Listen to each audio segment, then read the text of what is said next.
ऐसा बान भी से कहना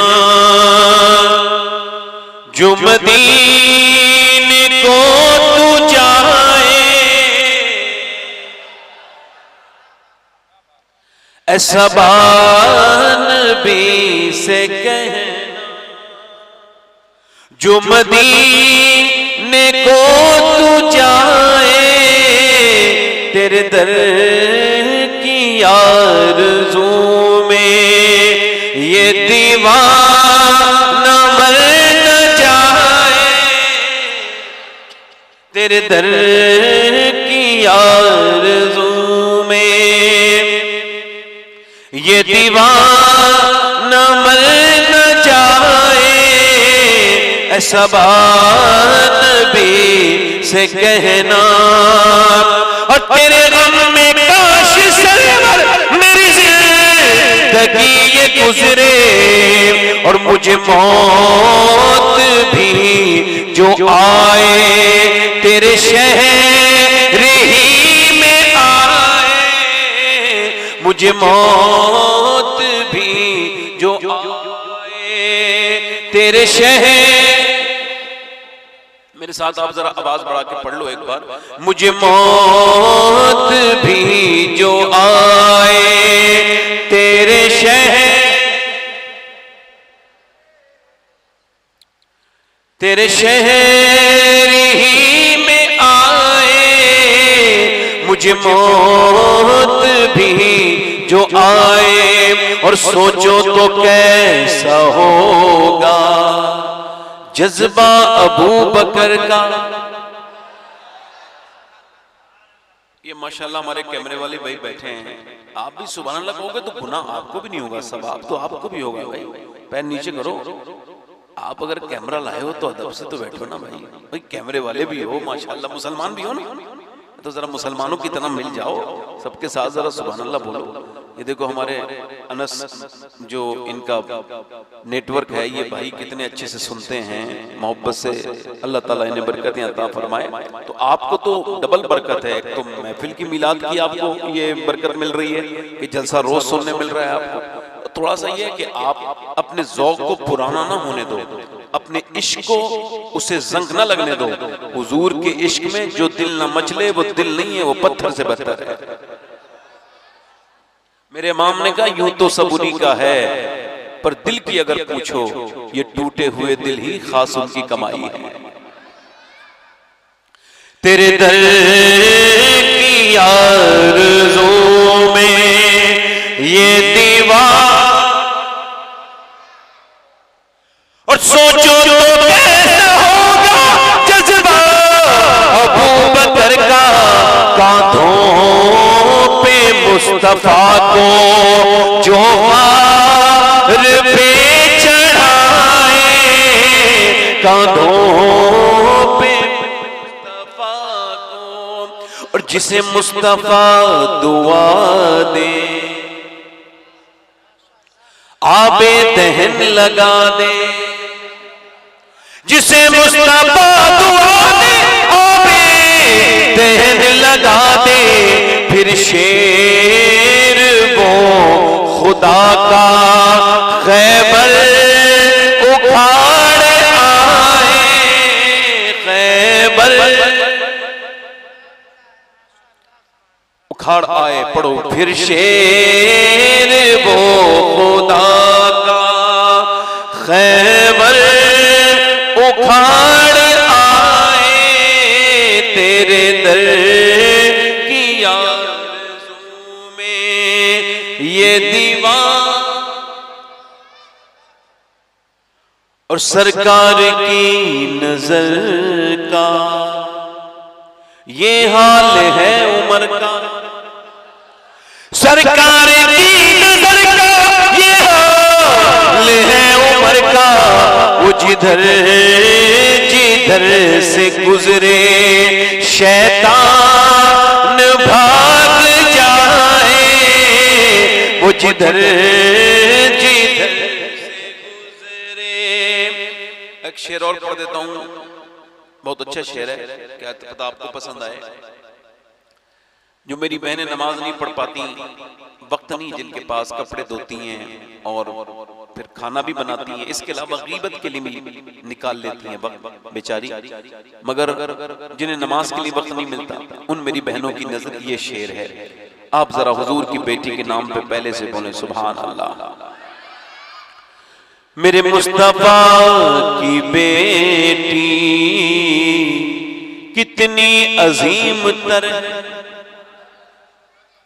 बेटी वो मुस्तफा की कितनी अजीम तर है, जो इशाम में सर झुकाए और फजर में उठाए और फजर। वाह,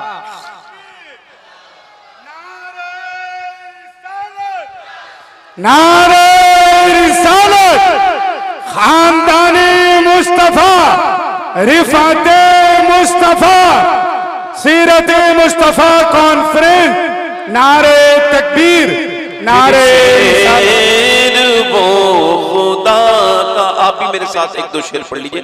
फिर शेर वो खुदा का खैबर उखाड़ आए, फिर शेर वो।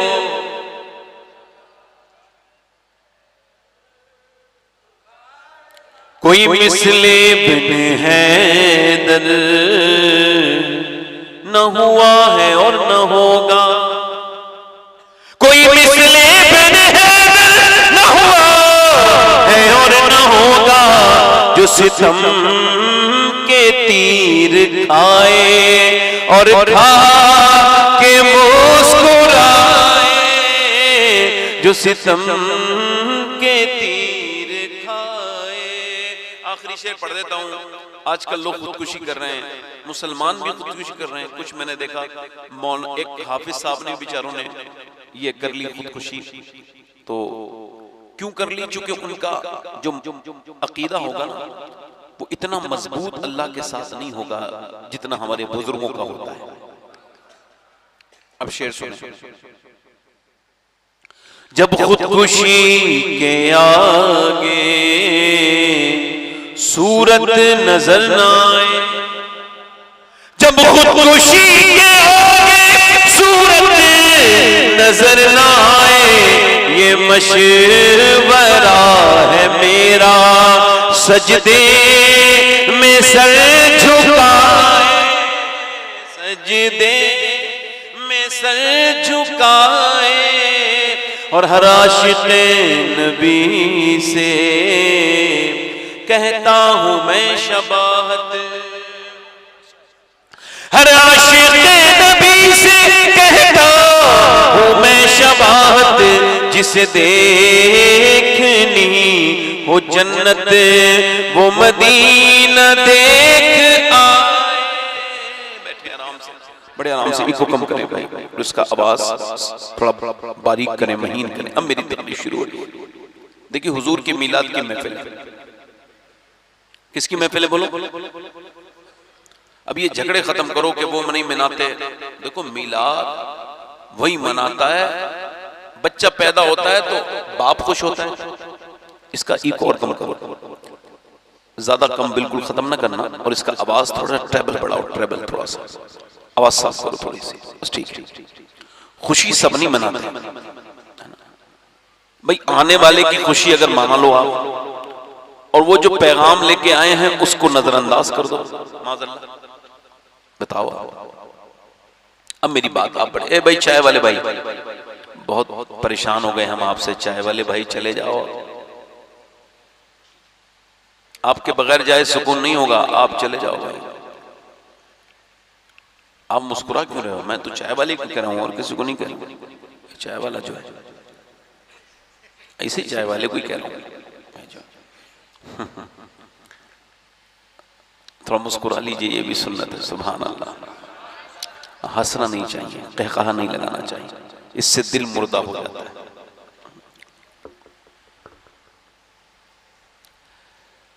अब जिसके यहाँ बच्चा पैदा होता है वही तो खुशी मनाता है, ऐसा मनाएंगे?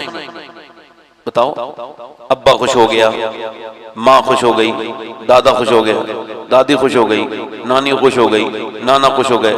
कुछ लोग तो ऐसे होते हैं बच्चा होने के बाद वो हसद करते हैं, और कुछ लोगों को तकलीफ भी होती है। बोलो बात सही है गलत है? किसी का बच्चा पैदा हो जाए, अच्छा था, बे औलाद अच्छे थे। इधर देखो, ये सब खुशी नहीं मनाते, आमद की खुशी वही मनाता है जिसका आया हो। देखो एक आदमी ने लैंड किया है पटना में, दुबई से, ओमान से, कतर से, दम्माम से, बड़े लंबा सफर करके वो आया है 10-5 साल के बाद। तो जब वो एयरपोर्ट पे लैंड हुआ तो किसी इमिग्रेशन ऑफिसर ने कोई खुशी का इजहार नहीं किया। उनके पास तो लोग ऐसे लोग आते हैं, और उनका हमारी इतना आया क्या खुशी मनाना है। बाहर निकला, सामान लिया बैल से, सामान अपना गाड़ी में रखा, न गाड़ी वाले को कोई खुशी हुई, भाई उसके घर थोड़ी कोई आया है, उसको तो रोज यही काम है। उसके बाद जब वो अपने कस्बे में आया तब भी खुशी किसी ने नहीं मनाई, भाई वो आम आदमी था, मेरी तरह ही तो आया है, किसी घर थोड़ी आया। मगर जब वही आने वाला अपने घर में घुसा तो उसकी बेटी अपने बाप को देख के रोने लगी, मेरे अब्बा आ गए, ओहो, बीबी बोली मेरे सरताज आ गए, माँ बोली मेरे दिल का चैन आ गया, बाप बोला मेरा सितारा आ गया, मेरा लाल आ गया, मेरे दिल की धड़कन आ गई। सबने आंखों में आंसू ले आए, उसके आने की सबने खुशी मनाई। अब किसी और मिसाल के समझो, जब नबी पाक की विलादत की खुशी आम हुई तो मियां सहारनपुर वाले बोले बिल्कुल खुशी न मनाना, हमारी तरह आया है। नदवा वाले बोले खुशी कोई न मनाओ, हमारी तरह ही आया है, जो हमारी तरह है वही तो आया है। देवबंद वाले बोले कोई खुशी न मनाओ, हमारी तरह आया है। मगर जैसे ही बरेली वाले ने सुना तो औरत पुकार उठे, सबसे औला वो आला हमारा नबी, सबसे बाला वो बाला हमारा नबी। कर्म बदली रसूलों की होती रही, चांद बदली का निकला हमारा नबी। खल्क से औलिया, औलिया से रसूल, और रसूलों से आला हमारा नबी। नारे तकबीर, नारे रिसालत, सीरते मुस्तफा कॉन्फ्रेंस, सरकार की आमद, मुख्तार की आमद, हुजूर सैयद शबाहत मियां साहब किबला हुजूर आए हैं। ऐसा भी कोई पैदा हुआ आज तक नहीं हुआ। बच्चे जब पैदा होते हैं तो जब मैं पैदा हुआ, जब आप पैदा हुए, अब देखें वो कहते हैं उम्मे सलेम, तवज्जो है आपकी मेरी तरफ? देखो साहब, जो लोग जाने आने वाले हों वो तो महफिल में बैठे ही नहीं बिल्कुल भी। इनसे बड़ी मुझे नफरत है ऐसे लोगों से जो ये महफिल में आते हैं 2 मिनट 5 मिनट बैठे, इधर चल दिए इधर। इनको ना तो महफिल में आने का कोई फायदा है, ना इनका दुनिया में आने का कोई फायदा है। ये बेचारे ऐसे ही होते हैं, बेचारे इनको सुकून नहीं कहीं भी। एक जगह कुछ लोग ऐसे हो बैठ ही नहीं सकते, वो कहीं जाएंगे 2-10 मिनट के बाद उनको उठना है, तो उधर जाना है। बैठे आराम से, मुझे कुछ आपसे बातें करनी जरूरी। हुजूर तशरीफ लाए हैं, देखो ये मीलाद का महीना है, अगर इसमें हुजूर की विलादत बयान नहीं होगी तो फिर कब बयान होगी? सरकार तशरीफ लेकर के आए मक्के में। वो जो अब्दुर्रहमान इब्ने औफ की वालदा हैं शिफा, वो हुजूर की लेडी डाई हैं, उम्मे जमील भी उनका लक़ब है। वो जो है ना, वो कहती हैं मैं दाई थी, मैंने देखे थे बच्चे जब पैदा होते थे तो पहले पेट से, आज भी यही सिस्टम है, बच्चे जब पैदा होता है पहले माँ के पेट से गंदगी बाहर आती है, उसके बाद बच्चा आता है, बच्चा भी गंदगी में लिथड़ा हुआ, उसके बाद नाफ काटी जाती है, उसके बाद फिर उसके नहलाया जाता है, उसको साफ किया जाता है, फिर कपड़े। कहती है मगर मैं दाई थी, मगर मैंने पहले ऐसा बच्चा देखा जब ये पैदा हुए तो कोई गंदगी नहीं आई माँ के पेट से, बल्कि कस्तूरी की खुशबू आई। कहती है मैंने जिन हाथों में उनको लिया उन हाथों की खुशबू कई हफ्तों तक खत्म नहीं हुई। जिन हाथों में मैंने उनको लिया उनकी आंखों में सुरमा लगा हुआ था, उनकी नाफ कटी हुई थी और वो मखदून थे, खतने उल्टी हुई थी। सैयदा आमना कहती है मेरे दिल ने कहा कि मैं अपने लाल के बाल जरा थोड़ा संभालूं, तो मैंने देखा बाल मेरे बच्चे के पहले से संभले हुए हैं, बाल बिखरे हुए नहीं है, आंखों में सुरमा लगा हुआ है। कहती मैं हैरत से बेटे को देखती हूँ तो मेरे अंदर से नूर निकल रहा है। मैंने देखा अपने बच्चे को सुरमा लगाओ, मगर वो तो सुरमे से पहले ही उसकी आंखें सुरमगी हैं। आवाज आई, ओ आमिना तेरा बच्चा दुनिया में संवरने के लिए नहीं बल्कि दुनिया को संवारने के लिए आया है।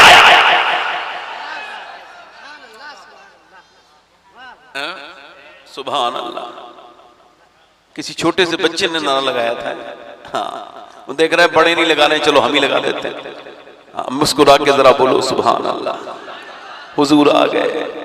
उम्मे सलेम कहती हैं हुजूर दोपहर के वक्त में ना, इमाम ज़ाबी ने लिखा है हुजूर दोपहर के वक्त में, तवज्जो करना भाई, गौर करना, दोपहर के वक्त में जब आराम करते हैं तो हुजूर के पसीने मुबारक को, तवज्जो करें, क्या करती हैं, एक कटोरी में एक शीशी में रख लेती हैं।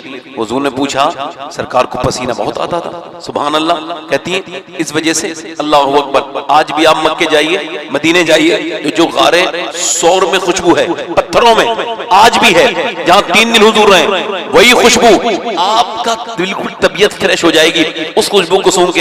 वही खुशबू जो गारे सौर में है, वही खुशबू गारे हिरा में भी है, वही खुशबू मदीने में गारे सजदा में भी है, वही खुशबू जबल ओहद में भी है, वही खुशबू नबी पाक सल्लल्लाहु अलैहि वसल्लम जहां जहां गए वही खुशबू है। अरसा हुआ तैबा की गलियों से वो गुजरे हैं, आज भी गलियों में खुशबू है पसीने की। मेरी तवज्जो करें, आप गौर करें। सरकार ने पूछा ए उम्मे जमील, ये उम्मे सुलैम, अनस इब्न मालिक की वालिदा से पूछा तुम ये मेरे पसीने का क्या करोगी, ये रोज इकट्ठा करती हो। हुजूर मदीने में कोई अस्पताल नहीं, कोई डिस्पेंसरी नहीं, कोई हकीम नहीं। हमारे बच्चे को जब पीलिया हो जाता है, बुखार आ जाता है, सांस चलने लगता है, तो हुजूर बस आपके पसीने का एक कतरा, जल्दी बोलो यार, जल्दी बोलो, उसके मुंह में डाला और बच्चा शिफा हो गई। और समझो करें, इमाम ज़ाबी कहते हैं और फिर कहने लगी हुजूर, और जब मैं रोटी बनाती हूँ ना तो आटे में भी एक बूंद डाल देती हूँ, फिर रोटियां खुशबूदार हो जाती हैं। ओए होए सुभान अल्लाह, तो बोलो जरा यार। आज लोग कहते हैं हम भी नबी की तरह हैं, माज़अल्लाह। अच्छा भाई, आप नबी की तरह हो तो अपना थोड़ा बहुत पसीना आप अपनी बेगम को दो, जब वो आटा गूंद रही हो, कि लीजिए थोड़ा सा डाल लीजिए, क्योंकि सटिया गए हो, दिमाग खराब हो गया, पागल हो गए हो क्या। ओए होए सुभान अल्लाह। और मेरे नबी का पसीना ऐसा है, सुभान अल्लाह सुभान अल्लाह। मेरे नबी की शान ये है कि हुजूर जिस गली से गुजर जाएं, मेरा इमाम कहता है सहाबा कभी हुजूर का पता पूछते नहीं थे हुजूर किधर गए। फिर क्या महकते हैं महकने वाले, बू पे चलते हैं भटकने वाले। सरकार तशरीफ लाए। देखो मुझे जो बात कही गई है, हो सकता है देखो मेरी जिंदगी की ये लास्ट तकरीर शुरू हो रही हो, ये मैं ऐसा हर तकरीर में कहता हूँ। अच्छा क्यों कहता हूँ ये भी सुन लो। इस वजह से कि मैंने किसी भी आदमी को मौत से पहले उसकी खबर आते देखा नहीं कि तुम्हें मरना, अब तैयारी कर लो। देखा? बताओ, किसी शराबी से आकर के किसी ने कहा हो भाई अब शराब पीना छोड़ दो, तेरी कल मौत आएगी, नहीं आई। किसी बेनमाजी से कभी किसी ने आकर के कहा अब तो नमाज पढ़ ले, एक ही दिन रह गया तेरे पास, कल सुबह तू मर जाएगा, तेरी मौत आएगी, एक्सीडेंट हो जाएगा, तू मर जाएगा, बेनमाजी मरेगा, कभी नहीं कहा। बोलो किसी ने कहा? कभी किसी ने आगे बताया आगा अपनी मौत से कोई बशर नहीं, सामान 100 बरस का है बल्कि खबर नहीं। अब मुझे बताओ मेरे नबी पाक के गुलामों, आप सबसे पूछ रहा हूं, ये मेरी जिंदगी की आखिरी तकरीर अगर हो सकती है तो आप में कोई ऐसा आदमी बैठा होगा जो जिंदगी की आखिरी तकरीर शुरू हो रही है जिसकी सुनने की, इसके बाद वो मेरा भाई, वो मेरा दोस्त, वो मेरा छोटा भाई कभी तकरीर न सुन सके, तो फिर उसको चाहिए कि आज की इस तकरीर पर ध्यान दे और इस बात को सोचे। 22 साल का नौजवान फिल्म देख रहा है, मुसलमान नाम है उसका, और थिएटर के अंदर है, मूवी देख रहा है, और मूवी देख के बाहर को निकला है, कानों में उसने अपना हेडफोन लगाया, गाड़ी चला रहा है दिल्ली में। अब 22 साल के नौजवान को अटैक आया है, दिल का दौरा पड़ा है, उसको बाइक भी रोकने का मौका उसकी मौत ने नहीं दिया। अस्पताल गया, डैड मर गया, कानों में गाना सुन रहा था, कानों का वो निकाल दिया गया तो उसमें गाना बजता रह गया, ये मर गया, इसकी जिंदगी खत्म हो गई। फिर ये समझता था मैं इस सिनेमा हॉल से फिर उसी एसी कमरे में जाऊंगा जिससे मैं आया था, मगर एसी के कमरे में नहीं जा पाया, पोस्टमार्टम हाउस में पड़ा रहा। कई घंटों के बाद इसकी बॉडी का नंबर आया, फिर उसको क्या किया गया, अल्लाह के रसूल के गुलामों जरा तवज्जो तो करो, क्या किया गया, उसको चीरा गया और चीरा किससे गया? ग्लेंडर से, ऊपर से नीचे तक चीर दिया गया, चीर के फाड़ दिया गया और उसके बाद पूरे सर को चीर दिया गया और फिर उसमें मोटे वाले सुई से उसको जो है वो उसमें टांके लगने लगे, स्टिक लगने लगे। अल्लाह के रसूल फरमाते हैं जब मुर्दे का हाथ पकड़ता है ना गुस्ल देने वाला, तो मौत जब आती है तो सारी रगें तोड़ देता है इजराइल, पूरे जिस्म से जब रूह निकलती है। तो ये हाल है कि हजरत सैयदना ईसा अलैहिस्सलाम अपनी वालदा सैयदा मरियम की कब्र पे गए हैं और जाकर कहते हैं मेरी वालदा मैं अब मुर्दे जला लेता हूं और तुझे देखने का दिल करता है। ऐ मेरी वालदा, ऐ मेरी मां, अगर तू कहे तो मैं तुझे जिंदा कर दूं और तेरा दीदार कर लूं। तो कहते हैं अंदर से आवाज आई, ना ना ना ईसा, रूह निकलते वक्त जो मुझे तकलीफ हुई थी उसका दर्द मुझे अभी तक हो रहा है।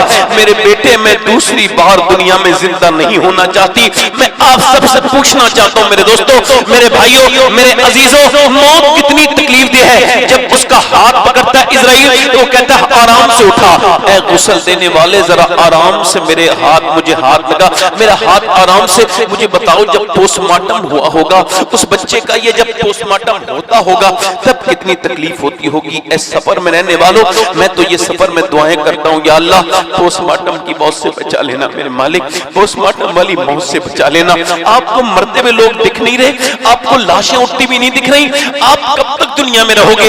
आपको ऐसे लोगों की वाकई याद नहीं? मैं आपको याद दिला देता हूँ, जाके देखो पटना के अस्पतालों में, जाके देखो बनारस के अस्पतालों में, जाके देखो दिल्ली और बंबई के अस्पतालों में, जाकर के देखो कि आदमी जो है वो वेंटिलेटर पे है, अब वो आईसीयू के अंदर है और बच्चा कह रहा है मेरे बाप को मैं थोड़ी देर बात करना चाहता हूँ, मगर वो कह रहा है नहीं नहीं डॉक्टर तुम बात नहीं कर सकते, सिर्फ 5 मिनट के लिए हम 24 घंटे में वक्त देंगे तो देख के आ जाना। बेटा अंदर गया है, आंसू आंखों से रोना चाहता है मगर रो नहीं पा रहा है। मालूम है क्यों? क्योंकि यही बाप कल तक आवाज देता था तो बेटा सुनता नहीं था। आज यही बाप जब खामोश हो गया तो बेटा खड़े होके अफसोस कर रहा है। अल्लाह अकबर, वो बाप भी नहीं बैठे। मैं आप सबसे पूछता हूँ कितने नौजवान ऐसे हैं जिन्होंने अपने बाप को खो दिया, बाद में अफसोस करते हैं। मेरे दोस्तों, मेरे भाइयों, कितने लोग, कितनों को कैंसर की रिपोर्ट आ गई, कितनों को शुगर हो गया, कितनों को ब्लड प्रेशर हो गया, कितने मौत की तरफ चलते चले जा रहे हैं, कितनी लाशें उठती चली जा रही है, मगर इंसान अपने मजे में है। ना वो अपना मोबाइल की स्क्रीन को चेक कर रहा है कि मैं अपनी मोबाइल पर बैठ के जिना कर रहा हूँ, ये आंखों से गंदी तस्वीरें देख रहा हूँ। अब तो जिना को जिना भी नहीं मानते लोग। मेरी तरफ देखो मेरे भाइयों, मेरे दोस्तों, उसकी लाश को चीरने के बाद, फिर उसको सीने के बाद उसको काली पन्नी में लपेट करके उसको घर पहुंचाया गया। माँ बाप जब तक रोना था रोए, कौन किसके लिए रोता है मेरे दोस्तों? नौजवान 22 साल का,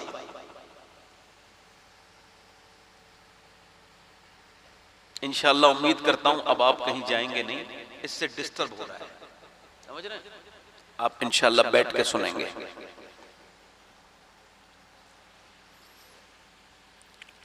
रोए माँ बाप जब तक रोना था। हमने तो देखा है जहां से जवान लाशें निकलती हैं ना, ऐसा लगता है ये घर वाले कभी जी नहीं पाएंगे, मगर कुछ दिनों के बाद, 1-2 साल के बाद उसी घर में नाचते हैं लोग, उसी घर में डांस करते हैं लोग। उस कब्र वाले के बारे में कोई सोचता नहीं। कितने लोग मर गए, आप क्या समझते हो? मैं क्या समझता हूँ? मेरा बाप बूढ़ा होके मरा है, ठीक है, उसकी उम्र 60 साल थी, तो क्या पैदा भी 60 साल का हुआ था? नहीं नहीं, पैदा हुआ था जैसे मैं हुआ, फिर जवानी भी वैसे ही आई, फिर उसके बाल भी हल्के हल्के पके, फिर वो 40 साल की उम्र को पहुंचा तो उसके हाथ की ताकत कम होने लगी, उसने चीजों को पकड़ गिरफ्त उसकी कमजोर हो गई, चलने फिरने में 50 साल की उम्र में दिक्कत होने लगी, मगर वो इस बात को नहीं समझा। मैं तो इस बात को समझ रहा हूँ कि ये मौत की अलामत है, बाल सफेद हो जाना, बालों को काला कराना मौत का हल नहीं है मेरे भाई।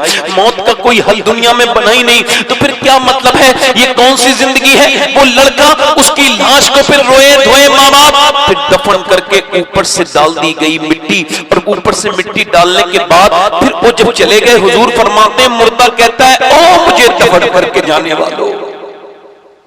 मेरे दोस्तों, पूरी पूरी रात तुम्हारे साथ रहा, अब 10 मिनट रख जाओ, मगर कोई रुकता नहीं ना उसकी आवाज पर। वो कहता है मेरे लाडलो, मेरे बेटो, तुम्हारे लिए मैंने दिन रात एक कर दिया, तुम ही थोड़ी देर रुक जाओ, मुझे इस कब्र में घबराहट हो रही है।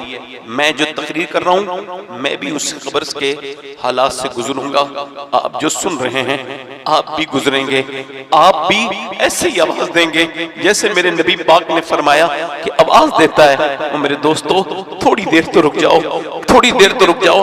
अच्छा, फिर उसकी कब्र में दफन करके लोग चले गए होंगे, फिर हुजूर तशरीफ लाए होंगे। मैं आपसे सवाल करना चाहता हूं, जो थोड़ी देर पहले थिएटर में बैठ के गंदी फिल्म देख रहा था, वो अब हुजूर को क्या देखने की हिम्मत करेगा? बताओ। कल है दीदार का दिन, आज यहां आंख बेकार है, क्या होना है? जब मुसलमान लड़कियां बुर्का ओढ़ के थिएटर में फिल्म देखने लगे, उफ़ो, मुसलमानों की लड़कियां जब सिनेमा हॉल के बाहर निकलने लगे, जब मुसलमानों की बच्चियां, अल्लाह उन बच्चियों को हिदायत दे, गैर मुस्लिमों के हाथ में हाथ डाल के बाइक पर गाड़ियों पर घूमने लगे। ऐसी तालीम से तो जिहालत ही बेहतर थी जिसने तुम्हारे ईमान को ही बर्बाद कर दिया। बताओ, जो किसी गैर मुस्लिम के साथ होटल में गई हो या मुसलमान के साथ ही, तो क्या कोई शर्म वाली बच्ची पैदा कर सकती है? वो उसके घर में कोई बाहया बच्चा पैदा हो जाएगा जिसने ओयो में जाकर के अपने घर की इज्जत नीलाम की हो, एक बाहियात किस्म के बेहुदा लड़के के चक्कर में आके अपने बाप माँ पूरी कौम की इज्जत बर्बाद करने गई हो। वो लड़की कभी एक अच्छी बीवी बन सकती है? हरगिज नहीं। वैसे अल्लाह तौबा की तौफीक दे दे, मगर नहीं बन सकती। हालात नहीं बता रहे, अल्लाह कर सकता है। अगर वो तौबा कर ले सच्ची तो बात अलग है। मगर पूछना चाहता हूं, ये जब चीजें बढ़ रही हैं, मैं अपने दोस्तों से पूछना चाहता हूं, इसी हाल में मरोगे? आप बताओ, जिस हाल में जी रहे हो, गौसे आज़म फरमाते हैं तुझे मौत हाल बदलने नहीं देगी, जिस हाल में तुझे मरना पसंद हो उसी में जीना शुरू कर दे। उसी हाल में, जल्दी बोलो, बैठो रो आराम से। उसी हाल में, जल्दी बोलो, उसी हाल में, जिस हाल में तू मरना चाहता है उसी हाल में जीना शुरू कर दे। ऐसा ना हो मेरी बहन कि जब तू मरी है तो बेपर्दा मरी हो, ऐसा ना हो तो बेनमाजी मर जाए मेरे भाई। ऐसा ना हो कि मरते वक्त तुझे अफसोस हो, है ये नहीं किया, है ये नहीं किया। मौला अली फरमाते हैं ऐसे मरो कि तुम इत्मीनान, बिल्कुल इत्मीनान हो, तुम्हें मौत के वक्त कोई हेजिटेशन नहीं होनी चाहिए, कोई प्रॉब्लम नहीं होनी चाहिए, मौत के वक्त कोई काम याद नहीं आना चाहिए, ये काम नहीं किया, वो काम नहीं किया। ऐसे न मरना कि माँ बाप से जबान चला के मरे हो, ऐसे न मरना, ऐसे न मरना। सुनो मेरे भाइयों, ये माँ बाप कौन है? आपको बताऊं माँ बाप कौन है?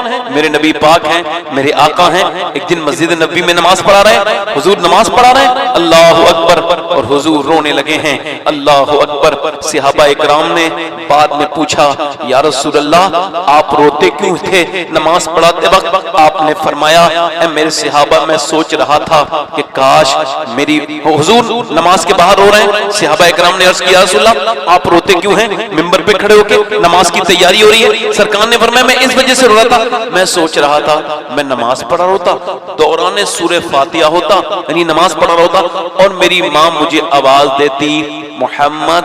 फरमाते हैं अगर मेरी माँ आमना होती तो मैं अपनी नमाज रोक के माँ की बात सुनने चला जाता।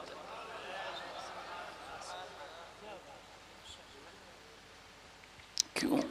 सैयदा आमना हुजूर को बचपन में लेके आई थी मदीने, और इनका मैका भी मदीने में ही था। हैं? कहा चल मेरे बेटे तुझे तेरे बाप की कब्र पे लेके चलूं। तो दारे नाबगा में आज मस्जिद नबी शरीफ के अंदर ही सैयदना अब्दुल्ला की कब्र है, मैंने देखी है। गए हैं सरकार को लेकर के, और सैयदा आमना ने आवाज दी, ऐ मेरे शौहर अब्दुल्ला देखो मक्के में बच्चे तो बहुत हैं, मगर आपकी तरह किसी का बच्चा नहीं है, जैसा आपका बेटा है। ये कह के हुजूर के सर पे हाथ रख के आप रोने लगी हैं। फिर हुजूर के लेके वापस जानी है मदीने। वो जो अव्वा के टीले हैं आज तक वहां धूप का हाल ये है। उसी धूप के आलम में मैं गया हूं वहां, अल्लाह का शुक्र है अभी 1 महीना भी नहीं गुजरा, मैं सैयदा आमना की कब्र पे हाजिरी करके आया हूं। मैंने सैयदा आमना की वो देखी है, वो कब्र शरीफ, वो कौन सी कब्र है, वो वहां पर अब्बा के मकाम पर दोनों तरफ टीले हैं। वो उम्मे अमन कहती हैं हुजूर की अम्मी की तबीयत खराब हुई, हुजूर की उम्र 6 साल है, आवाज दी मेरे लाडले यहाँ आओ। उसके बाद मैंने कहा बिस्तर बिछाऊं नीचे, ना ना ना नीचे चादर ना बिछाओ, वक्त कम है मेरे पास। मेरे बेटे मुझे लगता है मैं दुनिया से जा रही हूँ मगर दुनिया में से मेरा नाम नहीं मिटेगा, मेरे लाडले। उम्मे अमन कहती हैं मैंने पूछा क्या बात है ऐसी जो आप ये कहती है मेरा नाम नहीं मिटेगा? फरमान लगी इस वजह से मैंने मोहम्मद को जो जना है, मेरा बेटा जो मोहम्मद है। उसके बाद फिर हुजूर के ऊपर नजर डाली और कहा मेरे लाडले तुझे अल्लाह के हवाले कर रही हूँ, जो आया है उसको जाना है। फिर एक आखिरी नजर डाली, यार वालिद तो पहले ही हुजूर के नहीं है, ये वालदा बीच रास्ते में हुजूर को छोड़ के गई हैं। जैसे ही सैयदा आमना ने आखिरी नजर डाली, कुछ आंखों से आंसू भी गिरे होंगे और फिर उसके बाद सैयदा आमना की आंखें बंद हुई तो हुजूर ने चेहरे पे हाथ लगाया, माँ आवाज दी। सैयदा आमना ने आवाज नहीं सुनी, उसके बाद आवाज दी, हाथ को हिलाया। कहती है वो उम्मे अमन जो हुजूर की वो मुंह बोली माँ है, वो कहती है मैंने सरकार को अलग हटाया, हुजूर की अम्मी को ऊपर जाके मैंने उस टीले पे दफन कर दिया। और फिर जब मैं वापस हुजूर के लेके दौड़ी तो हुजूर दौड़ते हुए गए। मैं जब पहुंची तो मेरा हाथ छुड़ा के ऊपर चढ़ गए। मैंने जाके देखा कि अब्बा के टीलों से और उन पत्थरों से चिपट के हुजूर रोते थे और क्या फरमाते थे, ऐ मेरी वालदा आप मुझे छोड़ के चली गई। हालांकि आपको पता है मक्के में आपके अलावा मेरा कोई नहीं है। अच्छा कोई जब बच्चे की किसी की वालदा रुखसत होती है, किसी का वालदा रुखसत होती है, उसकी ताया होती है, उसकी फूफी होती है, उसकी चाची होती है और कोई नहीं होता तो उसका बाप होता है। मगर मेरे हुजूर ऐसी जगह शहीद, ऐसी जगह हुजूर की अम्मी दुनिया से रुखसत हुई है, न कोई फूफी है, न कोई रिश्तेदार है, न कोई और है। मेरे नबी पाक हजरत उमर कहते हैं हम हज को जा रहे थे और मक्के से मदीने, तो सरकार को मैंने देखा एक टीले पे दोनों आप पांव में अपना सर रख के हुजूर बहुत रोते हैं। मैं आगे बढ़ के अर्ज करता हूँ या रसूल अल्लाह उमर अपनी जान दे देगा मगर आपकी आंखों में आंसू नहीं देखेगा, आप रोते क्यों हैं? आपने फरमाया ओ उमर देखता नहीं ये मेरी वालदा आमना की कब्र है, ये मेरी आमना की कब्र है। 55 साल के बाद आए हैं आज, कितने साल के बाद बोलो? 55 साल के बाद। फरमाते हैं यहीं पे मेरी वालदा मुझे छोड़ के गई थी, ये मेरी वालदा का मजार है। आज तुम्हारी माँ है तो तुमको इसका एहसास नहीं, जब ये कल मर जाएगी। एक औरत ने मेरे पास टेलीफोन किया और उसने कहा सैयद साहब मेरे बेटे को समझाएं, आप जो तकरीर करने आए थे मेरे बेटे ने जलसा कराया था मगर मैं अपनी लड़की के घर रहती हूँ, अपने दामाद के पास। मेरा दामाद मुझे कभी कभी ताने भी देता है, मैं सुनती हूँ। मेरा बेटा अपनी बीबी के डर की वजह से मुझे रखता नहीं। वैसे मेरा बच्चा बहुत अच्छा है, हाय माँ बुराई नहीं कर रही है, अब भी तारीफ कर रही है। मेरा बेटा वैसे बहुत नेक है मगर वो डरता है अपनी बीबी से, उसकी बीबी उसे परेशान करती है। अल्लाह अकबर। मैंने उस लड़के को टेलीफोन किया, मैंने कहा तुम्हारी वालदा ने ऐसे ऐसे कहा है। कहने लगा सैयद साहब बात तो ठीक है मगर मेरी बीबी नाराज हो जाती है, अम्मी घर में रहती है तो झगड़ा होता है, ऐसे मेरी बीबी धमकी देती है तेरे बच्चे उजाड़ दूंगी। तो मैं सोचता हूँ कि मेरे बच्चे ना उजड़ जाएं, मेरी औलाद ना उजड़ जाए। तो मैंने कहा ओहो तू अपनी औलाद की तुझे फिक्र है मगर तू भी तो उसी माँ की औलाद है, तू भी तो उससे दूर चला गया है। तुझे कितना डर है कि तेरा 2 साल का बच्चा, 3 साल का बच्चा और 5 साल का बच्चा तुझसे दूर न हो जाए और तू पली पलाई पूरी अमानत अपनी माँ को छोड़ के अपनी बीबी की गुलामी कर रहा है, तुझे शर्म नहीं आई? उसको समझ में मेरी बात आने लगी। याद रखना अगर माँ नाराज है तो फिर ईमान पे मरना मुश्किल है। मैं कह रहा हूँ आपको नामुमकिन तो नहीं मगर मुश्किल है, अल्लाह चाहे तो कर सकता है। मगर एक सिहाबी की ये बात सुनो कि उसकी रूह नहीं निकल रही है। सरकार तशरीफ लाए हैं, सरकार फरमा रहे कलो पढ़ो कलमा, वो कलमा नहीं पढ़ रहा है, यानी पहले भी रूह नहीं निकल रही है। अब हुजूर कलमा पढ़वा रहे हैं तब भी कलमा नहीं पढ़ पा रहा है। हालांकि सिहाबी रसूल है, एक सिहाबी के पांव की धोबन के बराबर नहीं हो सकते, कोई गौस आफ्ताब कुतुब भी कोई सिहाबी के बराबर नहीं कर सकता, हम में से कोई भी सिहाबी के बराबर नहीं हो सकता। सिहाबी वो अजीम शान इंसान होता है जो हुजूर को देखे और ईमान लेकर के आए, मगर कलमा नहीं पढ़ पा रहे। सरकार ने फरमाया इसकी वालदा को बुलाओ। जब उसकी वालदा आई, फरमाया क्या नाराज हो तुम अपने बेटे से, ये कलमा नहीं पढ़ पा रहा है? जी हुजूर नाराज हूं। मां नाराज है तो बेटा कलमा नहीं पढ़ पा रहा है, ये तो सुना होगा, ये तो सुना होगा, मगर इससे आगे की बात सुनो। सरकार ने पूछा ये बता तू नाराज क्यों है? तो कान का मैल निकाल के सुनना, ताकि तुम ये कयामत के दिन ना कह सको हमें खबर न थी। बीबी के गुलामों को ये रिवायत सुना रहा हूं। नबी ने पूछा क्यों नाराज है, ये बता क्यों नाराज है? उसकी मां कहने लगी इस वजह से नाराज हूं कि ये अपनी बीबी से ज्यादा, बीबी को मुझसे ज्यादा इज्जत देता है। अपनी बीबी को जितना मानता है उतना मुझे मानता। जल्दी बोलो, जल्दी बोलो। इस वजह से नाराज कौन है बोलो? और कलमा नहीं पढ़ रहे हैं तो नाराज कौन है? अल्लाह। अल्लाह। अरे कलमा जबान पे क्यों नहीं आ रहा? अल्लाह नाराज है ना। और अल्लाह क्यों नाराज है कि मां नाराज है? और मां क्यों नाराज है कि बेटा बीबी को ज्यादा इज्जत देता है?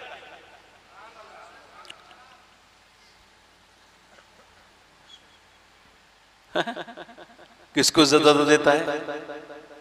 जल्दी बोलो किसको? बीबी को।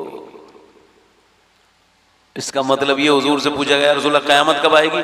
फरमाया लोग जब अपने माँ बाप की बेइज्जती करना शुरू कर देंगे तो क़यामत आ जाएगी।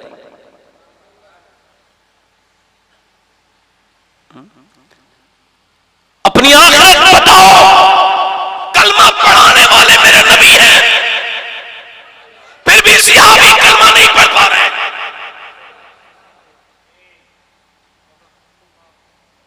कलमा कौन पढ़ा रहा है? कौन पढ़ा रहा है? हुजूर पढ़ा रहे हैं, और सिहाबी नहीं पढ़ पा रहा है। तो तू अपने कलमे के बारे में फिक्र कर। तू कैसे पढ़ेगा? तू तो अपनी मां से बदतमीजी करके बैठा है। तू तो भाई अपनी मां से बदतमीजी करता है, अपनी मां के सामने तेज आवाज में बोलता है। तू तो अपने बाप की दुर्गत बनाता है। तू कैसे पढ़ेगा कलमा? तुझे कैसे ईमान नसीब होगा? बता, तू कैसे मरेगा? ये ऐसी मरेगा? मेरी तरफ देखो मेरे भाई, मां वो हस्ती है, मां मां है, इसकी सूरत कोई दूसरी हो नहीं सकती। सैयदना मालिक बिन दीनार कहते हैं मैं हज करने गया, तो हज करके मैं सोच रहा था किसका हज हुआ नहीं हुआ मिना में, तो मुझे हाथे हुए गैब से आवाज आई अल्लाह ने सबका हज कबूल कर लिया, मगर हारून बिन मूसा का अल्लाह ने हज कबूल नहीं किया। बल्कि बलख का रहने वाला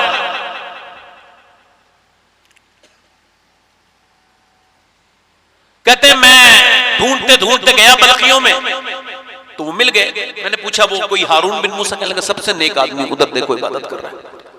जब मैं गया तो वो इबादत कर रहा था। उसने सलाम फेरने के बाद कहा अस्सलाम वालेकुम मालिक बिन दीनार। मैंने कहा तुम मुझे जानते हो? कहा मैं तो ये भी जानता हूं, तुम क्यों आए हो? कहा क्यों आए हो? कहा ये बताने आए हो कि मेरा हज कबूल नहीं हुआ। कहा क्यों? कहा मैं 24 साल से आ रहा हूं, हज करने आता हूं, एहराम बांधता हूं, कामे में जाता हूं, हजरे अस्वद का इस्तलाम करता हूं, फिर मकाम इब्राहीम की तरफ को अपना सफर शुरू करता हूं और एक तवाफ करता हूं, हतीम पे दुआ मांगता हूं, मुल्तजम पे दुआ मांगता हूं, रुकने यमानी पर, रुकने इराकी पर, रुकने शामी पर, सब तरफ दुआएं मांगता हूं और यही कहता हूं ऐ अल्लाह मुझे माफ कर दे। और खूब रोता हूं, ऐसा नहीं है। फिर उसके बाद में अल्लाहु अकबर कहता हूं, मैं फिर उसके बाद मैं सही करता हूं, सफा मरवा दौड़ता हूं। उसके बाद जब मैं हज का एहराम बांध के मिना जाता हूं और मिना के बाद फिर मुजदलिफा, मिना के बाद अरफात, अरफात में खूब दुआएं मांगता हूं, मुजदलिफा से फिर कंकरी मारने आता हूं और कंकरी मार के जब मैं वापस यहाँ अपनी किसी जानवर को कुर्बान करके बैठता हूं, तो जब मैं नमाज पढ़ रहा होता हूं तो कोई अल्लाह का वली आता है। बात ना करो भाई, वरना तकरीर नहीं कर पाऊंगा।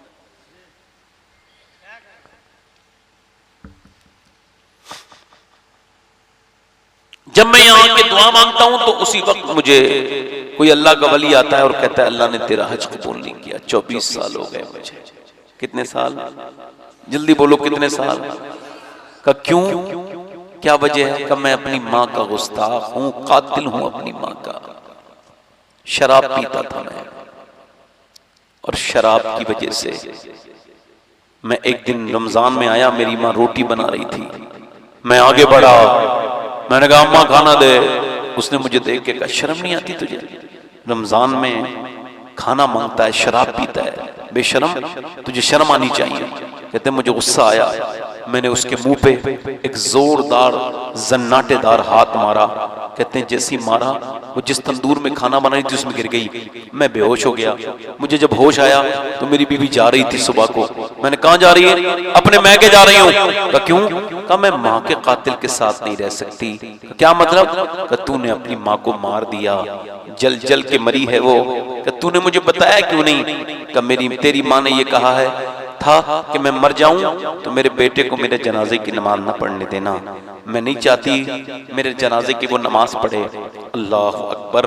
वो कहता है मैंने अपना वो हाथ उसी वक्त काट दिया जिससे मारा था, और उसके बाद 24 साल से हज करने आता हूं, काबे में रोता हूं, मिना में रोता हूं, मुजदलिफा में रोता हूं, रुकने यमानी पर, रुकने शामी पर, हर जगह रोता हूं।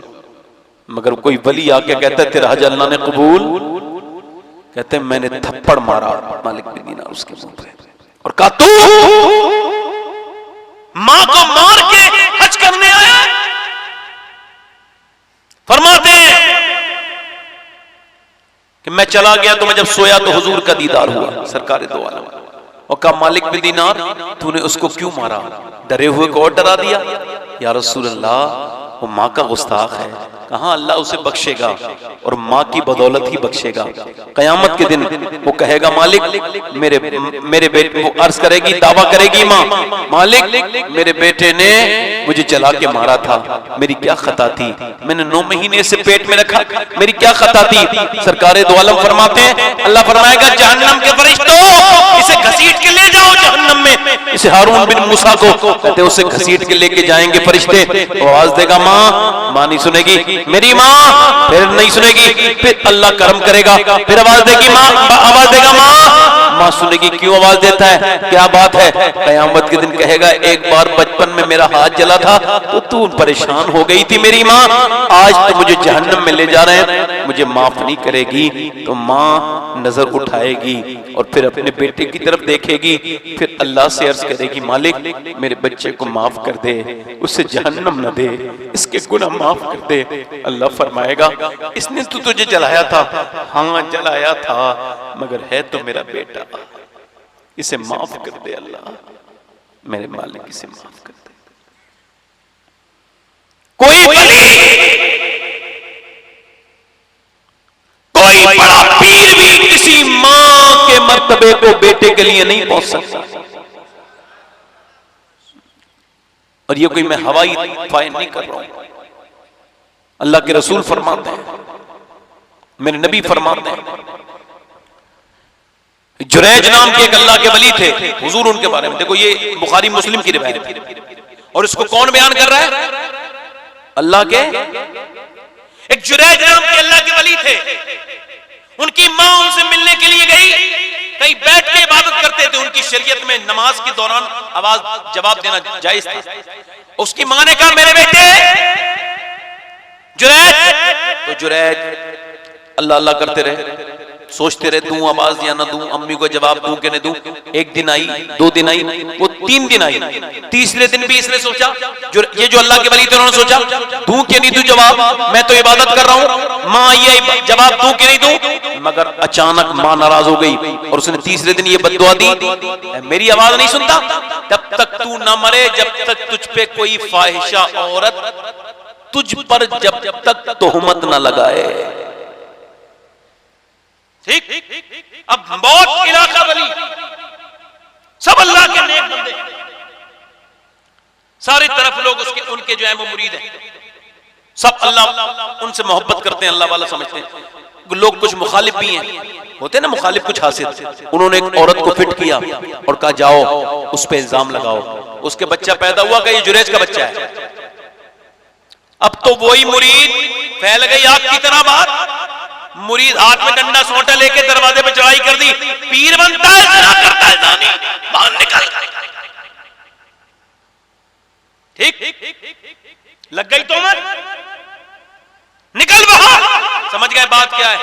बोले देखो ऐसा है, मैं तुम्हारे साथ तो चलूंगा मगर मुझे मेरी माँ के पास ले चलो। कहा ठीक है।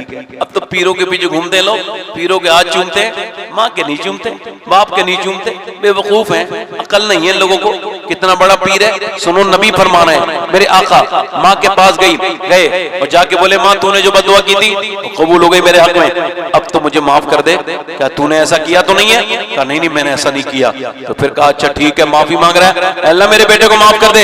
हज़रत जुरैज बाहर को गए, पेड़ के नीचे फैसला होना था, औरत झूठ बोलने लगी ये बच्चा इसका जुरैज का है, और ये फाहिशा औरत थी, ये बच्चा जुरैज का है, जुरैज इसका बाप है। सुनो, एक तो हज़रत ईसा बोले थे अपनी पैदा होने के बाद, और एक हज़रत यूसुफ की बेगुनाही के लिए एक बच्चा बोला था मिस्र में, वो जो माँ के गोद में था और दूध पीता था, वो बच्चा बोला था।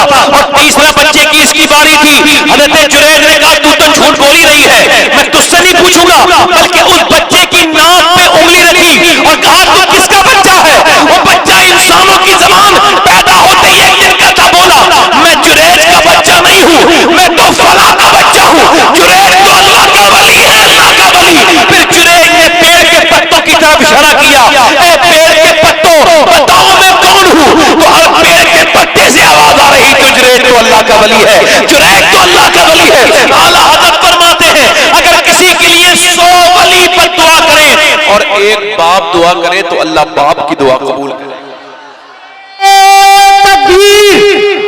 नारे रिसालत, सरकार की आमद, सरकार की आमद, मक्की की आमद, मदनी की आमद, मुख्तार की आमद, गमखार की आमद।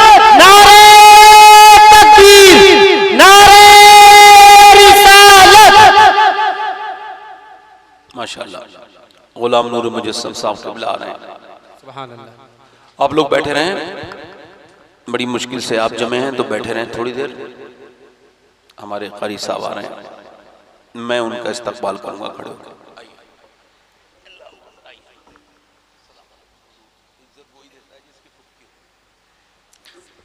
सही है भाई, बैठो। आप भी आ जाओ ऊपर भाई, भाई आ जाओ, बैठ जाएंगे। हाँ बैठो। देख कर वालिदैन के रुख को, जिसके दिल में गुलाब खिल जाए, है ये कौले रसूल के उसको एक हज का सवाब मिल जाए। अपने माँ बाप को राजी कर लो आज की हुजूर की इस महफिल से ये पैगाम लेके जाओ। क्या बोलो क्या? अब मैं क्या बात कर रहा था? सिहाबी से कलमा सिहाबी पढ़ नहीं पा रहे हैं, मशीयत है, अल्लाह की मर्जी है। अच्छा क्यों नहीं पढ़ पा रहे? इस वजह से कि उनकी वालदा नाराज है। अच्छा वालदा क्यों नाराज है? वालदा ने वजह बता दी, मैं इस वजह से नाराज हूं कि ये अपनी बीबी को मेरे ऊपर फौकियत देता है। और कुछ साफ सुनोगे, इससे भी कुछ साफ सुनोगे। आज कुछ मौलवी पैदा हो गए हैं, वो बीबी की भी तो एक बीबी का भी तो मर्तबा है। बेचारे खुद भी गुलाम होते हैं तो स्टेज पे भी कोई बात करते हैं। हाँ अल्लाह ने बनाया अपना गुलाम, अपना बंदा और अपने महबूब का गुलाम, मगर ये किसका बन गया? हाँ बीबी अगर नजर से देख दे तो बोलेगा भी नहीं, खामोश हो जाता है। अगर वो ऐसे नजर से देख दे ना तो बिल्कुल खामोश हो जाएगा। अगर ऐसे आंखें दिखा दे ना जरा सा तो बिल्कुल आंखों आंखों में कह देती है सारी बातें। हाँ और मौलाना साहब भी ये बात कर रहे हैं। देखो मैं कोई किसी हदीस की तशरीह बयान नहीं कर रहा, ये हदीस का मफहूम साफ साफ कि हुजूर ने पूछा तू नाराज क्यों है? इस वजह से कि अपने बच्चे को, अपनी बीवी को मुझसे ज्यादा इज्जत, मुझ पर फौकियत देता है, इस वजह से सिहाबी कलमा नहीं पढ़ पा रहा। हुजूर ने फरमाया लगाओ आग लगाओ। सिहाबी के लिए हुजूर फरमा रहे हैं आग लगाओ, आग में डालूंगा तेरे बच्चे को। क्यों? कहा ये तो सिद्धू अगर नाराज रहेगी तो इसको तो जहन्नम में जलना होगा। अब जरा गौर करो, और भी खुली खुली माँ की अजमत सुनना चाहते हो? इससे भी कोई खुली अजमत हो सकती है माँ की? बताओ। इससे भी फरमाया इसे आग में जलाना है। माँ बोली हुजूर मेरे बेटे को माफ करती हूं मैं, मेरे बेटे को माफ करे, मेरे बेटे को जलाए ना। अभी माँ ने जमीन पे फर्श पे माफ किया है, उधर करीम रब ने ऐसा कर्म किया। माँ ने कहा मैं बेटे को माफ कर रही हूँ। सिहाबी ने कलमा पढ़ा, ईमान तो उसने कलमा पढ़ा, रूह निकल गई और दुनिया में कयामत तक के लिए ये ज़ाब्ता बना के चला गया वो सिहाबी। अगर तेरी माँ तुझसे राजी नहीं है तो तेरा ईमान पे खात्मा होना मुश्किल है, और अगर माँ नाराज है तो जरूर इंशाअल्लाह तो ईमान, अगर माँ राजी है तुझसे तो ईमान पे मरेगा। ये बात आप मेरी समझ आ रही नहीं? आपको साफ समझ आ गई? क्लियर हो गई ना? हाँ। अब बाप मर जाए तो फिर उसके बाद कब्र पे जाकर रोने का क्या फायदा? जीते जी उससे कहो ना भाई, बाप को भी तो मिलाद मनाना चाहिए ना। बाप को तो लोग जलील कहते थे, बुढ़ापे में परेशान करते थे। मेरे हुजूर ने फरमाया जिसने सफेद दाढ़ी वाले की इज्जत की उसने ऐसा किया जैसे अल्लाह की इज्जत की। ओहो, सफेद दाढ़ी वाली उस बहन को भी तो मिलाद मनाना चाहिए ना। मेरे नबी ने फरमाया इसका बाप मर जाए कौन और बहनें रह जाएं बगैर शादी के, और वो उनको मेहनत करके, परेशानी उठा के, भाई दिक्कतें उठा के अपनी बहनों की शादी कर दे। मेरे सरकार ने फरमाया कयामत के दिन मेरा एक हाथ जैसे दूसरी उंगली से मिली ना, ऐसी कयामत के दिन वो मेरे साथ जन्नत में जाएगा। मिलाद नहीं मनाना चाहिए उसको, बेटी को जिसको हुजूर ने इतनी इज्जत दे दी। उस माँ को नहीं मनाना चाहिए कि भाई माँ जब बाप के मरने के बाद माँ के गले में रस्सी डाल के मंडी में दाम लगा के और उसकी नीलामी करके लड़के बेचते थे, मगर जब मेरे हुजूर आए तो उसी मक्के के बाजारों में अपने कांधों पर बिठा के माँ को लोग हज करा रहे थे और दुनिया से कह रहे थे नबी आए हैं, जान है वो जहान की, जान है तो जहान। हुजूर ने आकर के सब चीजों को बदला है मेरे आका। मिलाद तो उनको। हजरात मेरी बातें बस थोड़ी देर और है, ऐसे न मरो भाई कि मरते वक्त तुम्हें लोग कलमा याद दिला रहे हो और तुम कलमा पढ़ नहीं। ना ना ना, ऐसे न मरना मेरे दोस्त, मेरे भाई। एक बात याद रखना, मेरी बात ध्यान से सुनना। ये जो तेरी जिंदगी है, जिस हाल में तू जी रहा है उसी हाल में मरेगा। आज से कम इतना तो समझ ले, ये कब्रें, उठते हुए जनाजे, ये शोर मचते हुए घरों से और कितने दिन लगेंगे जो तुम ये समझ पाओगे कि हम सब जो आए हैं हम सबको दुनिया से एक दिन चले जाना है। मगर मेरे भाई मरना तो हुजूर को राजी करके मरना, अल्लाह को राजी करके मरना।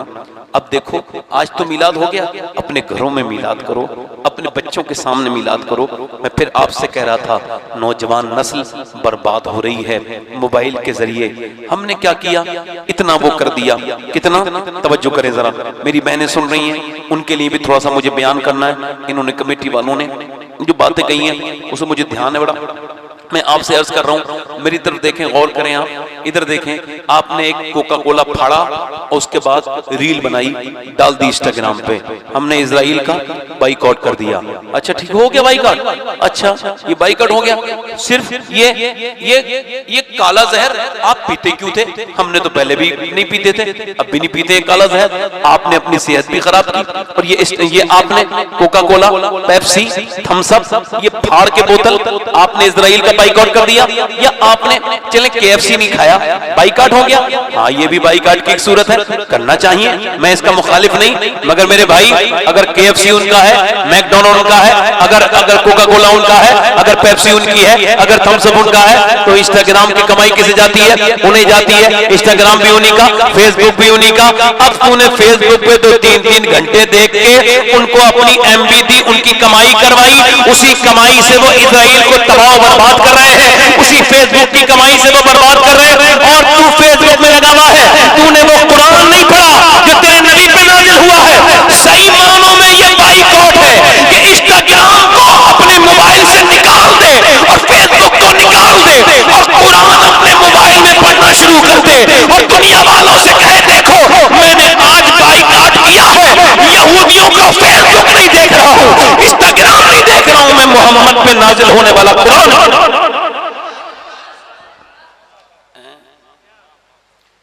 आज लोग इजराइल के खिलाफ फेसबुक पे लिख रहे होते हैं जो इजराइल का ही है। हाँ, फेसबुक पे तो खैर बड़े बड़े अच्छे अच्छे लोग बैठे हैं, कुछ बेचारे बेरोजगार लोग हैं जो फेसबुक पे बैठे हैं। उनका एक ही काम है, जहां भी उन्हें जरूरत नहीं, जहां भी गंगा बहती देखी वहीं हाथ धो लिए, जिसकी बुराई होती देखी उसी की बुराई में 2-3 कमेंट मारे, आराम से पान मन खाया, लेट गए। हाँ, कुछ भी कह दिया। हाँ, पहले आपको पता है वो अस्पतालों में, बाथरूम में, ट्रेनों की बाथरूम में, अस्पतालों की बाथरूम में, रोडवेज के बाथरूम में गंदी गंदी गालियां लिखी होती थी। हाँ, अब ऐसे ही लोग फेसबुक पे आ गए, ये वहां भी वही काम कर रहे हैं, कमेंट बॉक्स में जाकर कोई तहकीक नहीं होगी किसी के बारे में, फिर भी बदतमीजी करना शुरू कर देंगे। और मुसलमान भी बड़े नौजवान बड़े आजकल तो कमेंट करवा रहे हैं, अरे मेरे फोटो पे कमेंट करो। अच्छा, आपको लग रहा है बेवकूफी का जमाना आ गया? बड़ा आदमी अपने ही फोटो पर कमेंट कराना चाह रहा है, फोन कर रहा है, मेरे मोबाइल पर उस पर कमेंट कर दे, और फिर लगाता है DP स्टेटस लगाएगा, एक ने देखा, 2 ने देखा, इसने देखा, इसने देखा, इसने देखा, इसने देख लिया, फिर अरे फलां ने नहीं देखा यार, फिर उसको फोन करेगा, अरे मेरा स्टेटस नहीं देखा। अरे तो तेरी रूह इतनी बेचैन है तो सीधा सीधा भेज देना उसे, जिसको तुझे दिल चाह रहा दिखाने का, इतना परेशान क्यों हो रहा है? ये स्टेटस, इस पे गाना लगा हुआ है, अपनी बीवी का फोटो लगा दिया, लो भाई माज़अल्लाह। अब जितने लोगों के अंदर इसका मोबाइल में इसका नंबर है, अब सबने इसकी बीवी को भी देख लिया, इस बेशरम, इस बेगैरत की, इस बेहया बीबी को शादी में लेके जा रहा है, स्टेटस लगा रहा है, बेगैरत है, बेशरम है, बेहया है, तेरी शर्म मारी गई तेरे नाम की। अपनी बहन का स्टेटस, अपनी बेटी का स्टेटस, अपनी बीबी का स्टेटस, अपने घर की औरतों के स्टेटस। अरे घर की औरतों से और सोशल मीडिया का क्या ताल्लुक है? हमारे घर की औरतें इज्जत वाली है अल्हम्दुलिल्लाह, उनको हम दुनिया में जो है वो रुसवा करने के लिए दुनिया में स्टेटस लगाने का क्या मतलब है? मुसलमानों के स्टेटस तो ऐसे होने चाहिए, सुन्नियों के स्टेटस तो ऐसे होने चाहिए, उस पर कोई गाना ना लगना चाहिए, किसी गाने की कोई डांस की वीडियो, किसी गाने की वीडियो, किसी फिल्मी दुनिया के हीरो की वीडियो, किसी का फोटो कलाकार का नहीं, आपके स्टेटस पे लगनी चाहिए। मेरे नबी पाक सल्लल्लाहु अलैहि वसल्लम की शान में हदीस है, हुजूर की हदीस है, हुजूर के कुरान की तिलावत जो सरकार पर नाज़िल हुआ है, आला हज़रत की लिखी हुई नातों की वो क्लिप लगी रहनी चाहिए, मदीना शरीफ की तस्वीरें लगी रहनी चाहिए, बगदाद शरीफ की तस्वीरें लगी रहनी चाहिए, ताकि जब कोई तुम्हारा मोबाइल का स्टेटस चेक करे तो वो समझ जाए ये जो मेरा दोस्त है ये किसी दुनिया वाले का गुलाम नहीं है, ये बम्बई के हीरो का मानने वाला नहीं है, मदीने के मुस्तफा का मानने वाला है।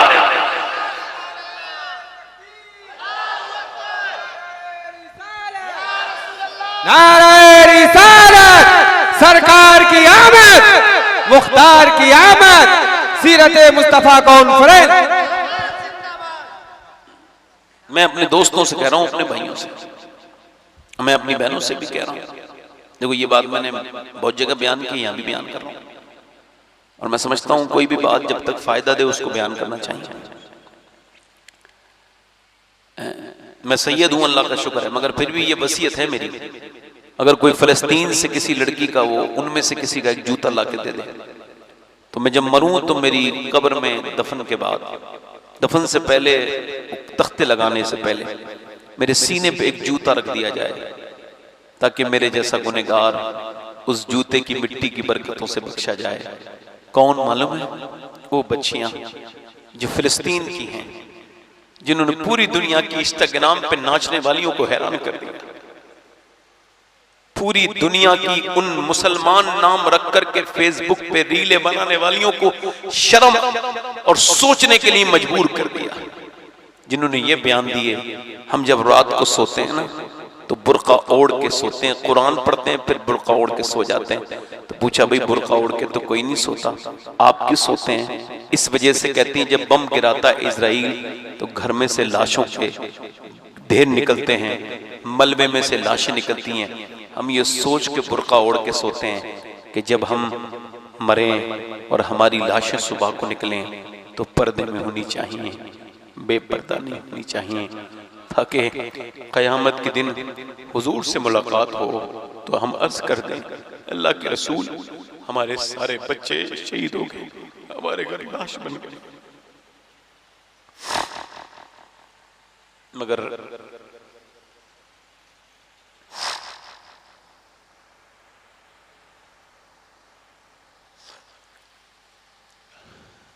हमने वो पर्दा नहीं छोड़ा। अब जब मुसलमानों की शादियां ऐसे लगती नहीं, मुसलमानों की बेटियां मुसलमानों की नहीं लगती, मुसलमानों की बेटी का सर खुला नहीं होता है। मगर तुम्हारी और मेरी शादियों से हम दूर जा रहे हैं। देखो बुरा ना मानना मेरी बात का, अब लगता नहीं कि हम इस्लामी मुआशरा रह गए। मुसलमानों की बच्चियां टाइट लिबास नहीं पहनती। मौला अली फरमाते हैं एक दिन हुजूर मेरे घर आए, आवाज दी फातिमा दरवाजा खोलो। हुजूर की बेटी ने दरवाजा खोला तो चेहरा बिल्कुल पीला था। मेरी बेटी को क्या हुआ? अल्लाह का शुक्र है अब्बा। और मेरी फातिमा बताना क्या हुआ? अल्लाह का शुक्र है अब्बा, बताना मेरी बेटी क्या हुआ है? हुजूर ने कई बार पूछा, जिसकी तस्की से रोते हुए हंस पड़े उस तबस्सुम की आदत पे लाखों सलाम। अर्ज करती अब्बा, बेटी रोने लगी, कोई बात नहीं अब्बा, बस मैंने 5 दिन से कुछ खाया नहीं, मेरे पेट से एक पत्थर बन रहा है और बस इस वजह से आपकी बेटी का, आपकी फातिमा का चेहरा कमजोर है। हुजूर आगे बढ़े, सर पे हाथ रखा, मेरी बेटी तू जन्नत की औरतों की सरदारा है। मेरी बिटिया अगर तूने आज 5 दिन से कुछ नहीं खाया तो तेरे बाप मोहम्मद को आज 9 दिन हो गए और मेरे पेट से 2 पत्थर बने हुए हैं। कल कयामत का दिन होगा, हुजूर की वो बेटी पूछेंगे जरूर, इन बड़ी बड़ी अलमारियों में कपड़े इतने बहुत से भर के रखने वाली लड़कियों से पूछेंगी जरूर हुजूर की बेटी कि तुमने अपने बच्चों को दूध पिलाया तो कुरान नहीं पढ़ा, तुमने अपने बच्चों को दीनदार नहीं बनाया। सैयदा उम्मे सलमा कहती है और मदीने की औरतें जब बच्चों को सुलाती थी लोरियां देती थी, मगर हुजूर की बेटी जब भी सुलाती थी कुरान की तिलावत सुनाती थी।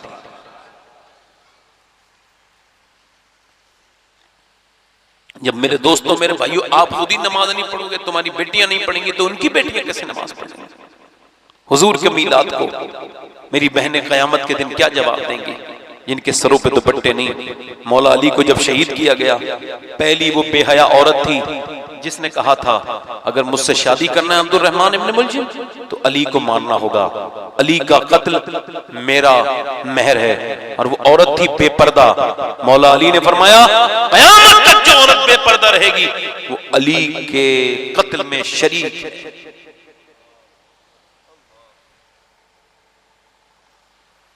यानी औरतों की बेपर्दगी से कत्ल शुरू हो जाता है। औरतें, मेरी बहनें, मेरी बेटियां अपने अंदाज को समझें। जब माँ अल्लाह वाली होती है तो बेटा भी अल्लाह वाला होता है। बोलो बात सही कह रहा हूँ कि गलत हो? जल्दी बोलो, ये बताओ। इधर देख बेटी, ए बेटी मोबाइल देख। देखो ये बच्चियां बैठी है फिर भी मोबाइल की, दोनों गुलाम हैं। तौबा तौबा, रख ले बेटे। नहीं मेरी बेटी, मेरी बात सुन, इधर देख। कोई बात नहीं, उसका दुपट्टा नहीं है अभी, कोई बात नहीं। माशाअल्लाह, सुभान अल्लाह बोलो, जरा जोर से बोलो सुभान अल्लाह। एक बच्ची के पास एक दुपट्टा था, उसने मेरी तरफ देखा तो उसके सर पे भी अपनी दुपट्टा रख दिया। सुभान अल्लाह। आप भी चाहोगे तो माहौल बन जाएगा घर में, बनेगा नहीं बनेगा बोलो? अरे हम दुनिया से ईमान के साथ ही तो जाना चाहते हैं। हमारे लिए दुनिया बड़ी चीज नहीं है, दुनिया हमारे लिए नहीं है। मैं आपसे अर्ज कर रहा हूं, बस मेरे भाइयों अपनी जिंदगी को तब्दील करो, तौबा करो अपने रब से, आज करो। मेरी बहनें आप भी करो। आज वक्त नहीं तो फिर कभी इंशाअल्लाह मैं अपनी बहनों से बात करूंगा इस सिलसिले में, पर्दे के ऊपर बात करूंगा। आज इतना ही मुख्तसर जरूर है कि इमाम हुसैन ने फरमाया, एक खातून मेरे नाना की उम्मत की औरत अगर पर्दा कर ले तो उसका वो पर्दा मैदान जिहाद में तलवार चलाने वाले मुजाहिद की तलवार से बेहतर है। मेरी बहनें, मेरी बेटियां, मेरी बच्चियां अपने आप को तब्दील करें। और आखिरी बात मेरी यही है कि अपनी जिंदगियों को तब्दील करो, तौबा कर लो अल्लाह से, तौबा। एक औरत थी बड़ी खूबसूरत हसीन, बस आखिरी बात सुना रहा हूं, 5 मिनट के अंदर खत्म कर रहा हूं। इतनी हसीना थी वो और बिगड़ गई, थोड़े उसके हालात बिगड़ गए। उसने इतनी हुस्न की मलिका थी कि कोई उस जमाने का कोई ऐसा नवाब नहीं था जो उसके यहाँ आके जिसने खराब काम नहीं किया और उसने उससे पैसे न लिए। बड़ा सा महल बनाया, उसमें खूबसूरत बन के सच के बैठती थी, पूरे दिन तारीखों के हिसाब से देती थी, तू फला रात में आना, तुझे फला रात में आना है, तुझे फला रात में आना है, तुझे फला रात में आना है। यही चलता रहा। चलते चलते चलते चलते ऐसा हुआ, एक दिन एक नेक आदमी का गुजर भी उसके घर के पास से हुआ, मगर जब उसने भी उसके चेहरे के हुस्न को देखा तो वो भी बर्दाश्त न कर पाया। हजरत मुजद्दिद फिसली फरमाते हैं, जिना की शुरुआत, ध्यान देना, जिना शुरुआत होती है आंखों से। आंखें देखती हैं, दिल पसंद करता है और फिर शर्मगाह इस फेले बद, इस बुरे काम को कर जाती है जिसके बाद हया निकल जाए। अल्लाह फरमाता है, मेरे महबूब अगर मैं जानी को माफ भी कर दूं तो फिर भी जन्नत में उसे अपना दीदार नहीं कराऊंगा। जिना करने वाले को अब वो उसके ख्याल में रहा, पैसे थे नहीं उसके पास, 1 महीने तक ने दुआएं मांगी, या अल्लाह मुझे उस औरत से बचा ले, मगर नहीं दिल उसकी कबूल हुई। 1 महीने के बाद बेच के सब कुछ अपना घर उसके पास गया, ये पैसे ले, मैं तुझे दिल नहीं बेकरार हूं, जब से तुझे देखा है नींद नहीं आती। सुकून का ठीक है आ जाना। उसके पास ऐसे ही ग्राहक आते थे पागल बेवकूफ, वो उसने कहा ठीक है, वो चला गया। उस रात में आया जब उसने लिख के दिया था टाइम, उस रात में उसका घर सजा हुआ था, कमरा हुस्न की मलका सजी हुई, इत्र लगा के मेकअप करके बैठी थी, जवान। ये आगे बढ़ा, इसने उसके हाथ पे हाथ लगाना चाहा तो ये कांपने लगा और कांप के पीछे हटा। कहाँ जा रहा है? कहा मेरी तबीयत खराब है। तबीयत तो यह अच्छों की ठीक हो जाती है, तू सही बता क्यों जा रहा है, वरना जाने नहीं दूंगी। रोने लगा, मुझे जाने दे। कहा क्यों रोता है? कहा सुनना चाहती है? कहा मैं हिम्मत करके अपने नफ्स की गुलामी की वजह से आ तो गया तेरे दर पास, मगर अब सोचता हूं जब तुझे हाथ लगा रहा हूं कि जब मैं सजदा करता हूं तब भी अल्लाह मुझे देखता है, और आज मैं तेरे जिस्म को छू रहा हूं तब भी मुझे मेरा अल्लाह देख रहा है, और मैं इतना बेशर्म नहीं कि मैं ये बेहयाई करूं। और मेरे दोस्तों वो तो चला गया, वो रोने लगी, कहने लगी मालिक एक रात आया था, हाथ तक नहीं लगाया उसने, मैंने तो अपने जिस्म को बेचते बेचते जमाना हो गया, मैं कितनी पापन हूं। किसी ने कहा जब मूसा अलैहिस्सलाम तकरीर कर रहे हैं उनसे पूछ ले, वो तौबा का तरीका बता देंगे। अब वो महफिल में जाके उसने आवाज दी, किसी ने जाके कहा मूसा फला औरत आपको बुलाती है। मूसा अलैहिस्सलाम ने इतनी खराब औरत का नाम सुना तो कहा मैं उससे बात करूं, भगाओ उसे। वो चली गई, दरवाजा बंद करके अपने दरवाजे में बंद करके बोली मालिक मूसा ने तो भगा दिया, मगर ये बता तू भगाएगा तो कहां जाऊंगी? जमी भी खुदा की, जमा भी खुदा का, मकीनो मकान ला मकान भी खुदा का, गुनाहगार बंदे कहां जा सकेंगे? खुदा की खुदाई से बाहर निकल के रो के बोली ऐ मेरे मालिक मुझे माफ कर दे। बहुत ही ज्यादा रोई और सिसक सिसक के रोई और बोली मालिक मैं दुनिया की सबसे ज्यादा पाप करने वाली, गुनाह करने वाली औरत हूँ, मगर मेरे गुनाह तेरी रहमतों से ज्यादा नहीं हो सकते, मुझे माफ कर दे। वो रोते रोते रोते रोते रोते रोते रोते रोते के दरवाजे पे दस्तक हुई, नहीं खोलूंगी दरवाजा, कोई ग्राहक होगा। फिर दरवाजा दस्तक हुई, फिर दरवाजे पे दस्तक हुई, फिर नहीं खोला। इसने जाकर के उसमें जब नहीं खोला, किसी ने जोर से धक्का दिया, ये समझिए तोड़ देगा। इसने जैसी दरवाजा जाके खोला, सामने हजरत मूसा अलैहिस्सलाम खड़े थे। आप क्यों आए हैं?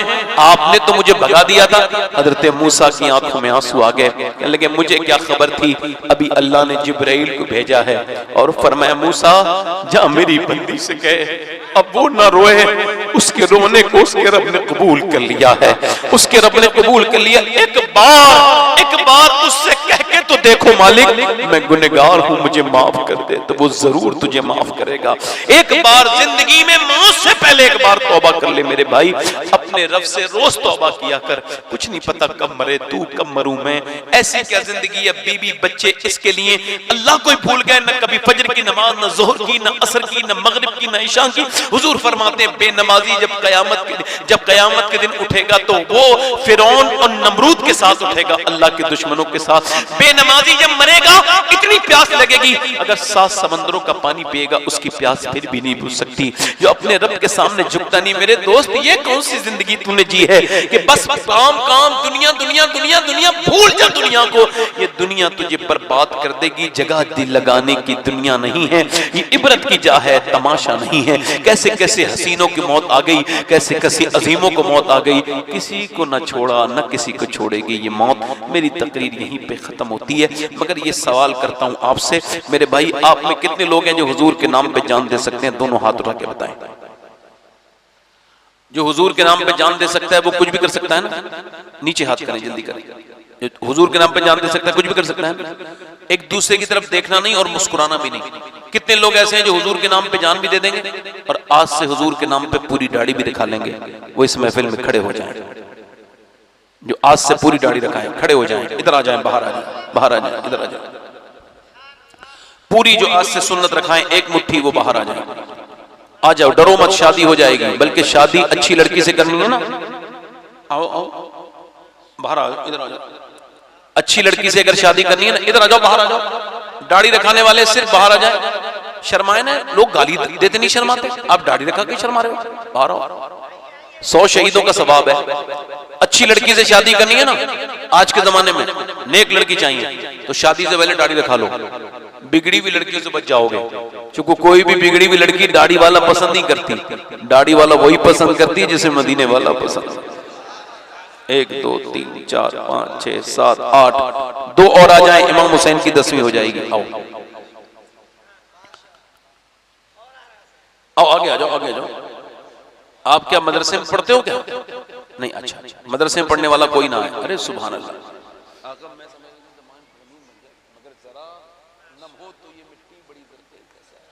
आका, अभी हमारे आका नात पढ़ेंगे आपके सामने।